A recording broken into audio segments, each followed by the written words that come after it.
Hi everyone, today I want to talk about eating on a budget and how this plays a role when you're eating at home, when you're eating at meets, and some snacks you may pack for the road. So before talking about the snacks on the road, I kind of want to go back to the slide about how much nutrients and how many calories we are getting at the meals provided oftentimes when we are traveling. If you remember, we're about 900 calories off of the recommended for someone who weighs about 155 pounds.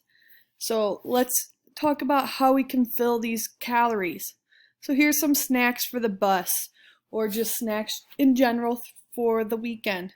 You're going to want like some fruit, and a lot of fruits can be a bit higher in calories, so that'll be a great way to fill.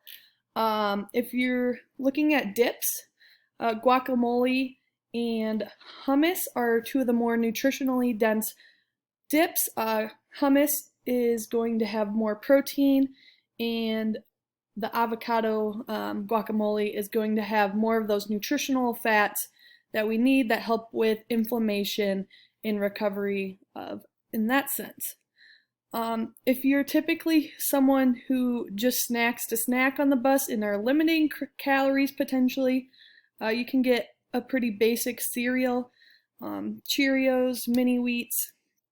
A lot of the whole grain cereals are going to be a good option for that. Uh, then also, if you're lacking in protein, beef jerky is a great source of protein. It's typically lean meat.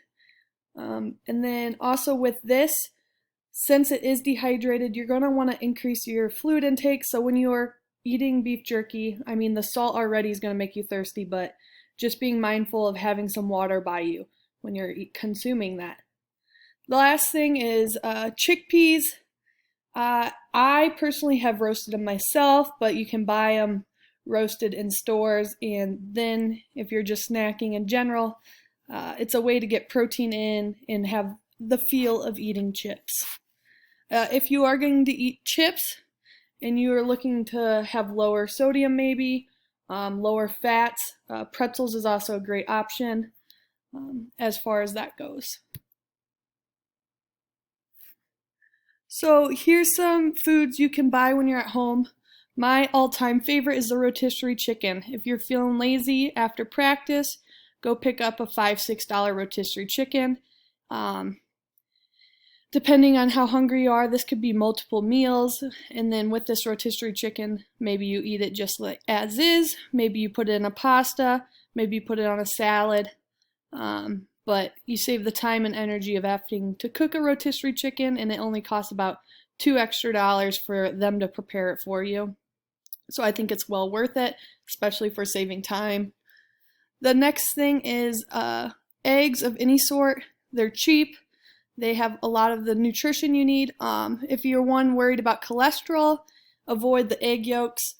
If you're trying to lose weight, maybe avoid the egg yolks. But other than that, as athletes and as being young, if cholesterol is not a problem, you should be able to consume quite a few of them in a week.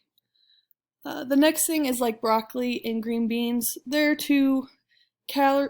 higher on the calories. They're not overly high. I mean, they're a vegetable, but they also are very nutritionally dense vegetables, and then always on the cheaper side. The last thing I want to talk about is any sort of beans and lentils are a great cheap option for calories and your nutrients and fiber. It has protein, it has fats, it has carbs. It's just a well-balanced thing. My personal favorite is sometimes if I'm making my homemade sauces. Typically you do tomato base. Sometimes I'll do a bean base. I like to use white beans so that it's not a dark color, and then you can spice it up. If you like spicy, I always add sriracha because it pretty much covers any taste that you may dislike. Okay, so meat weekend. If you're looking at meals, because we get meal money, for one, we can look at Chipotle and we can look at Qdoba. Overall, whatever you're going to get there is going to be a lot better than most other fast food places. With that being said, things you may be mindful of are the chips and the queso. And then if you're mindful of calories, maybe go easy on guac and sour cream. But for the most part, if you're trying to gain weight, load it up with guac, load it up with sour cream, load it up with anything and everything. The next thing is the Chick-fil-A. They got grilled sandwiches. I'd recommend that. Um, I would say Qdoba and Chipotle are going to be your better options all around, but Chick-fil-A, their grilled sandwiches are also a good go-to. And then most places have some sort of chicken wrap. The grilled chicken wrap is always better than the fried chicken wrap. So there. And then if you want to be really cheap and pack your own meal, packets of tuna, you can mix them with some microwave those bags of rice. There's brown rice, and there's higher protein rices that you can look at getting. With the rice and the tuna, be mindful of sodium because, yes, they are preservative, so they may be high in that. But that goes for your entire weekend for the most part.